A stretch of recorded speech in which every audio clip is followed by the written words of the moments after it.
zalunci mutum, me za ka samu ka zalunci mutum?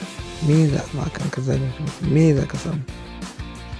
A tunanin ka zalunci mutum kuma ku zo ku zauna tare da shi, ba abin da za ma kawai shi kenan magana ta ƙare shi kenan. Kana kallon shi haka kawai shi kenan, kana haka abin zai yi haka. A'a, ko me za ka yi don Allah nawa kana iya kwantar da hankali ka diba da za ka kasance a gare ka shi ne kawai.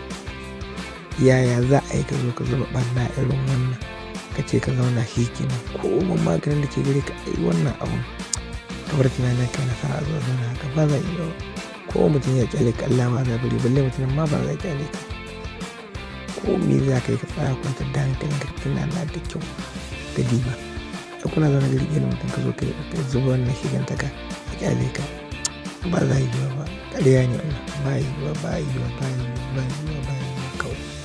Ka yi ganganci ne, yayin da ba ka tunani ka san mutum na yi abu daga baya kuma ya gane ba daidai ne ba ya towa ce ya yi kuskure, jahilci kenan kuma da mun da cikin shi ake.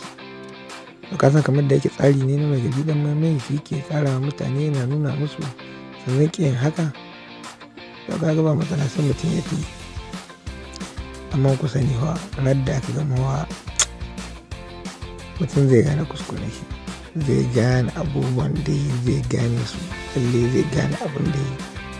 Ka san yanayin da ke da kudi in aka ce maka mutum na rukun garin nan, to abin da yake gani duk abin da ya yi daidai ne. Yi rishin gaske ma gaske ce ne shi. Kuma da abin da ya